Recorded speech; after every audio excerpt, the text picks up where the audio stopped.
नमस्कार दोस्तों, आज हम आपके सामने लेकर आए हैं सीडीपी के प्रीवियस ईयर के कुछ इंपॉर्टेंट क्वेश्चन जो आपकी परीक्षाओं में पूछ लिए जाते हैं। तो ये सीटेट 2 जुलाई 2024 के लिए है और इसमें इंपॉर्टेंट क्वेश्चन मिल जाते हैं आपको वन लाइनर की फॉर्म में। तो चलिए एक एक करके देख लेते हैं और सारे क्वेश्चन आपको देख लेने हैं, इनमें से आपके क्वेश्चन पूछे जाते हैं। ये प्रीवियस ईयर के क्वेश्चन हैं।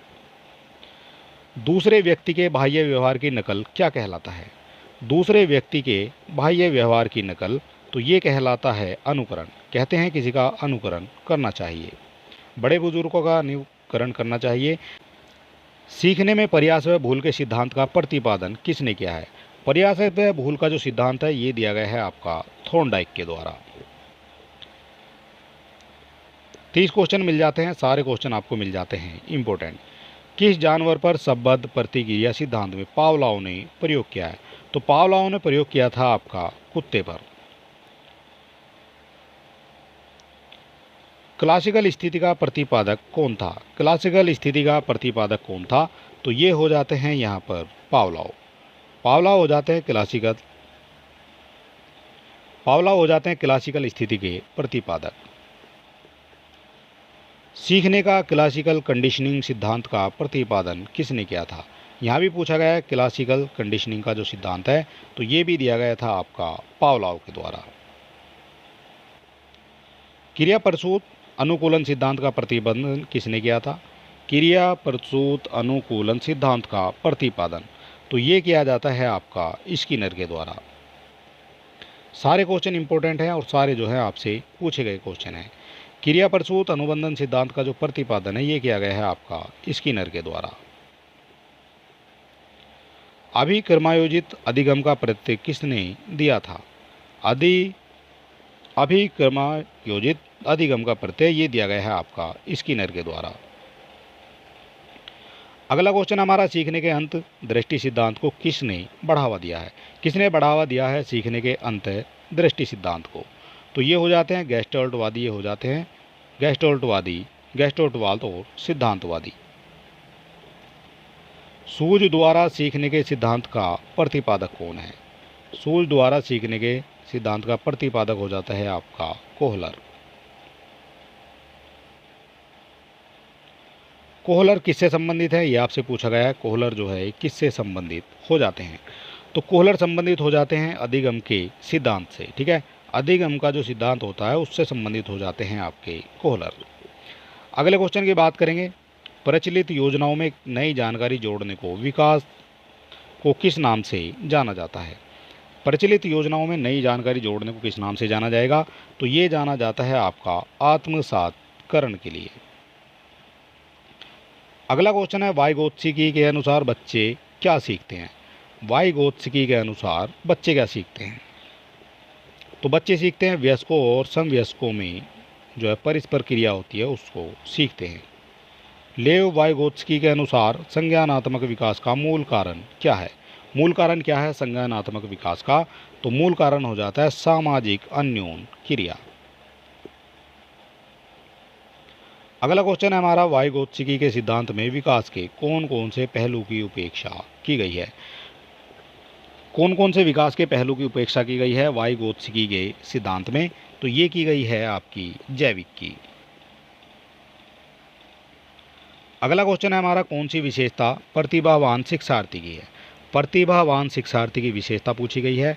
तो ये विशेषता हो जाती है, यदि कक्षा की गतिविधियां अधिक चुनौतीपूर्ण नहीं है तो वह कम प्रेरित अनुभव करता है और ऊब जाता है। ठीक है, तो ये हो जाती है इसकी विशेषता। क्या वह जो लंबे निबंधों को बहुत जल्दी रटने की क्षमता रखता है बुद्धिमान बच्चे का लक्षण है? तो ऐसा नहीं है, ये भी आपका जो है गलत दिया गया है। वह जो लंबे निबंधों को बहुत जल्दी रटने की क्षमता रखता है वह बुद्धिमान नहीं है। प्रतिभाशाली विद्यार्थी कैसे होते हैं? प्रतिभाशाली विद्यार्थी किस तरह के होते हैं? तो प्रतिभाशाली हो जाते हैं शिक्षकों से ये स्वतंत्र रहते हैं प्रतिभाशाली विद्यार्थी। भारतीय संविधान के अनुच्छेद 41 और 46 किसके कल्याण से संबंधित हैं? 41 और 46 संबंधित हो जाएंगे ये विकलांग व्यक्तियों से। भारतीय संविधान के अनुसार 41 और 46 संबंधित हो जाएंगे।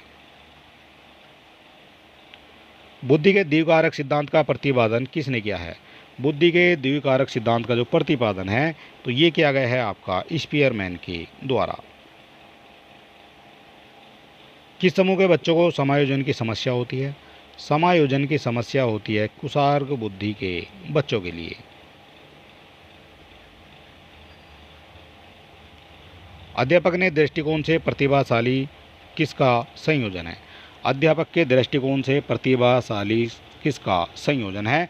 तो ये संयोजन हो जाता है आपका उच्च क्षमता, उच्च सृजनात्मकता और उच्च स्मरण शक्ति। ठीक है, ये हो जाता है अध्यापक की दृष्टिकोण से। अगला क्वेश्चन है हमारा, किस अभिप्रेरणा के साथ प्रतिभाशीलता होती है? किस अभिप्रेरणा के साथ प्रतिभाशीलता होती है? तो ये हो जाता है आनुवंशिक रचना और वातावरणीय अभिप्रेरणा के द्वारा होती है प्रतिभाशीलता। अगला क्वेश्चन है, व्यक्तित्व का जो सर्व सिद्धांत किसने दिया है? व्यक्तित्व का सर्व सिद्धांत दिया गया है तो ये दिया गया है कार्ल रोजर के द्वारा। यदि एक छात्र बुद्धिमान है तो आप क्या करेंगे? यदि एक छात्र बुद्धिमान है तो वह जैसे अधिक प्रगति कर सके उस तरह से उसको अनुप्रेरित करेंगे। ठीक है, अनुप्रेरित किया जाएगा जिससे कि वो तरक्की करे या आगे बढ़ सके। अगला क्वेश्चन है, डिसलेक्सिया का संबंध किससे है? डिसलेक्सिया का संबंध तो ये हो जाता है पढ़ने की अक्षमता से। किस रोग से ग्रस्त बच्चा स और वाज में अंतर नहीं कर पाता है? तो ये हो जाता है डिसलेक्सिया। डिसलेक्सिया में बच्चा जो है अंतर नहीं कर पाता है और सौ को वाज में कन्वर्ट कर देता है। शरीर रूप से अक्षम बच्चों को सामान्यतः क्या होते हैं? कौन सा डिसीज होती है शारीरिक रूप से अक्षम बच्चों को? तो ये हो जाती है डिस्ग्राफिया। ठीक है, शिक्षा का अधिकार अधिनियम 2019 के अनुसार क्रियान्वयन के बाद कक्ष किसके अनुसार अधिक समझाती हैं? तो अधिक जो समझाती हैं ये हो जाते हैं आयु के अनुसार अधिक समझाती है होना। अगला क्वेश्चन हमारा हो जाता है, अधिगम निर्योग्यता का क्या है? अधिगम निर्योग्यता का क्या है? तो ये हो जाता है एक स्थिर अवस्था हो जाती है अधिगम निर्योग्यता की। और चलिए दोस्तों, इसी तरह के और वीडियो देखने के लिए आप हमारे चैनल को सब्सक्राइब कर सकते हैं, वीडियो को अपने दोस्तों में भी शेयर कर सकते हैं। मिलते हैं नेक्स्ट वीडियो में, तब तक के लिए नमस्कार।